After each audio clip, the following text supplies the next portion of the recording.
Pernah nggak sih kalian nonton seorang komika di panggung, terus ketawa sampai sakit perut dan mikir, wah orang ini emang bakatnya lucu dari lahir. Tapi, gimana kalau saya bilang komedi itu bukan sihir? Di balik setiap tawa yang pecah, sebetulnya ada sebuah formula, semacam cetak biru yang ternyata bisa loh kita pelajari. Nah hari ini, kita bakal bongkar resep rahasia di balik kelucuan itu. Jadi, apa sih yang benar-benar bikin kita ketawa? Jawabannya tuh ternyata ada di dalam kepala kita sendiri. Otak kita ini kan kayak mesin prediksi ya, selalu coba nebak apa yang bakal terjadi selanjutnya. Nah, komedi itu cara kerjanya adalah dengan merusak tebakan itu. Jadi, pas ekspektasi kita tiba-tiba dipatahin dengan cara yang aman dan gak berbahaya, boom, kita ketawa. Kuncinya cuma satu, kejutan.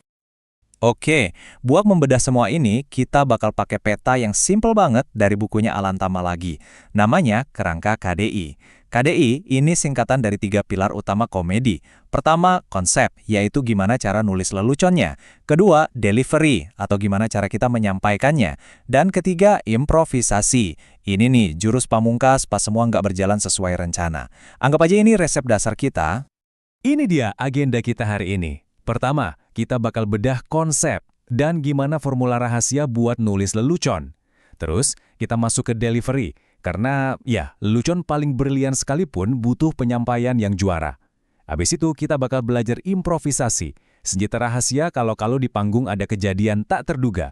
Dan terakhir, kita akan lihat gimana semuanya menyatu. Udah siap? Yuk, kita mulai dari yang pertama. Oke, kita masuk ke pilar pertama, konsep. Ini benar-benar fondasinya. Kalau komedi itu kita ibaratkan sebuah bangunan, ya konsep ini cetak birunya. Kita kan nggak bisa bangun gedung pencakar langit yang kokoh tanpa denah yang jelas kan? Nah, sama persis kayak lelucon.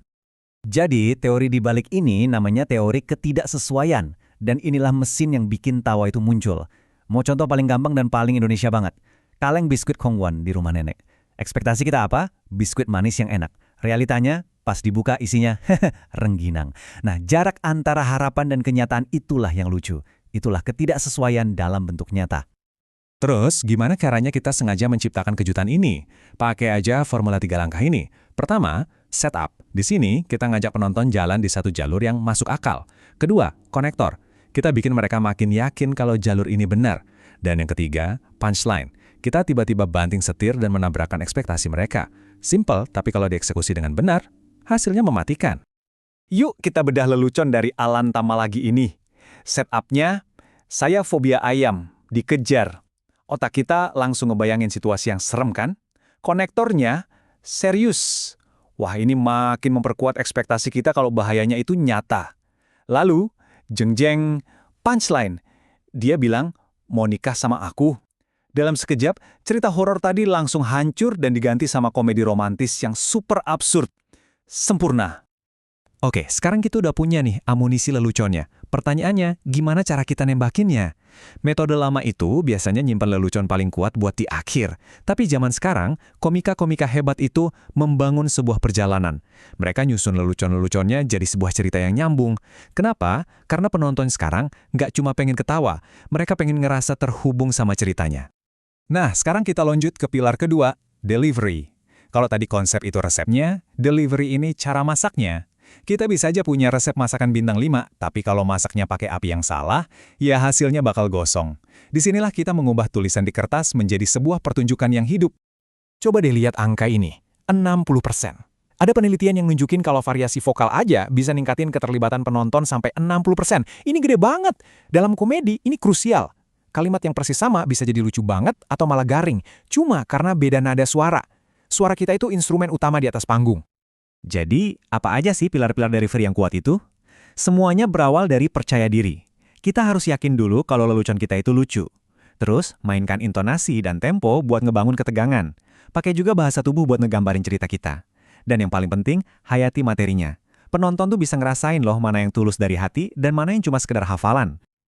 Oke, sekarang kita masuk ke bagian yang jujur aja paling bikin deg-degan. Improvisasi. Anggap aja ini jaring pengaman kita. Apa yang terjadi kalau lelucon kita gagal total? Atau kalau tiba-tiba ada penonton yang berisik? Nah, disinilah saatnya kita mengubah bencana jadi momen emas komedi. Coba bayangin deh, kita baru aja ngeluarin punchline andalan dan yang kita dengar cuma hening. Sepi. Sampai suara jangkrik pun kayaknya malu buat bunyi. Ini mimpi buruk semua komika kan? Tapi, momen gagal ini sebenarnya bisa jadi pintu menuju tawa yang lebih besar lagi kalau kita punya kuncinya. Dan ini dia kuncinya, teknik yang namanya bomb slide. Intinya, jangan pura-pura nggak terjadi apa-apa. Akui aja kegagalannya. Kalimat sesimpel, oke, kayaknya yang barusan itu jauh lebih lucu di kamar mandi tadi pagi, itu bisa langsung mecahin keheningan. Jujur dan sedikit menertawakan diri sendiri, itu ampuh banget buat bikin penonton kembali berpihak ke kita. Terus, gimana dengan heckler atau penonton yang iseng gangguin? Kuncinya, jangan pernah marah. Pakai empati dan kendali. Alih-alih ngusir mereka, libatkan mereka sebentar dengan cerdas, terus balikin lagi fokusnya ke pertunjukan kita. Ini nunjukin siapa yang pegang kendali di panggung, dan kalau responnya tepat, justru bisa jadi bagian paling lucu malam itu. Jadi, sebelum naik panggung, coba deh ingat 3 hal ini. Pertama, amati. Lihat sekeliling, ada nggak sih sesuatu yang unik di ruangan itu yang bisa dijadiin bahan? Kedua, siap buat riffing. Kalau energi penonton kayaknya lagi turun, komentari aja situasi saat itu juga. Ketiga, kendalikan tempo, manfaatkan jeda. Diam sesaat sebelum punchline, itu bisa melipat gandakan efek tawa loh. Nah, kita sudah membedah semua mekanismenya. Jadi jelaskan, komedi itu bukanlah bakat misterius yang cuma dimiliki segelintir orang. Komedi itu sebuah sistem, sebuah kerajinan tangan yang bisa dipelajari dan diterapkan oleh siapa saja. Jadi, inilah rangkuman cetak biru KDI kita. Dengan konsep, kita merekayasa leluconnya. Dengan delivery, kita menjualnya ke penonton. Dan dengan improvisasi, kita melindunginya dari segala hal tak terduga. Kalau kita bisa kuasai ketiganya, panggung itu bakal jadi milik kita. Kutipan ini, menurut saya, merangkum semuanya dengan sempurna. Komedi terbaik itu nggak datang dari orang yang sempurna, tapi justru dari orang yang berani menceritakan ketidaksempurnaan mereka. Jadi, ini bukan soal jadi orang yang paling lucu, tapi soal jadi orang yang paling jujur dan paling otentik. Jadi, saya mau tinggalkan kalian dengan satu pertanyaan ini. Coba lupakan sejenak semua rumus dan teknik yang kita bahas tadi. Coba pikirkan, apa sih cerita unik, keresahan, atau pengamatan aneh yang cuma kamu yang punya? Karena disitulah komedi sejati kamu berada. Panggung itu ngenanti cerita kamu,